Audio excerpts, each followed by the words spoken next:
انسانی برادری سے، اور وہ انسانی برادری جسے مسلمان ہونے کا شرف حاصل ہے، یا جو اسلام اور مسلمان ہونے کے دعوے دار ہیں، اس برادری سے قرآن مخاطب، اور خطاب قرآن کا عجب انداز سے ہے۔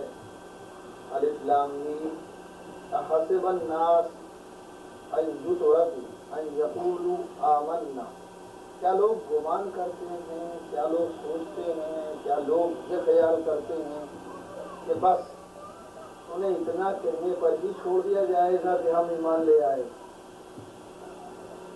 کیا اتنا کہنے پر اس کو چھوڑ دیا جائے گا کہ ہم ایمان لے آئے؟ لوگ گمان کرتے ہیں، لوگ سوچتے ہیں، لوگ فکر کرتے ہیں، لوگ خیال کرتے ہیں، بس اتنا کہہ دینا ہی کافی ہے کہ ہم ایمان لے آئے۔ وَهُمْ لَا يُفْتَنُونَ، کیا اتنا کہہ دینا ہی کافی ہے ان کا کہ ہم ایمان لے آئے ہیں، بس کیا وہ آزمائے نہ جائیں گے؟ قرآن کہتا ہے ایمان، یعنی یہ کہہ دینا قرآن کا کہ وہ یہ کہتے ہیں، یہ گمان ہے، یہ خیال ہے کہ ہم ایمان لے آئے ہیں، یہ کہہ رہے ہیں کہ ہم ایمان لائے ہیں، تو ان کا کہہ دینا کافی نہیں ہے، بلکہ میزان ایمان پہ انہیں رکھ کے تولا جائے گا کہ ایمان کس قدر پایا جاتا ہے۔ صرف ایسا نہیں ہے بس دعویٰ کر دیا کہ ہاں ہم مومن ہیں اور ہم ایمان لے آئے ہیں اور بہت ہو گیا، نہیں، بلکہ انہیں دیکھا جائے گا، تولا جائے گا، ایمان کی ترازو پہ رکھ کے انہیں تولا جائے گا کہ آیا ان میں ایمان پایا بھی جاتا ہے کہ نہیں پایا جاتا ہے۔ اس لیے کہ زبان سے تو ہر ایک مومن ہے ہی، زبان سے مدعی بننے میں فرق ہی کیا پڑتا ہے، اور اس میں لگتا ہی کیا ہے؟ یہ کہہ دینا کہ ہم مومن ہیں اتنا بہت ہے، یہ کہنے میں کوئی زحمت تو ہے نہیں، کوئی پریشانی نہیں ہے، اور ہر آدمی کم از کم کوئی کہے نہ کہے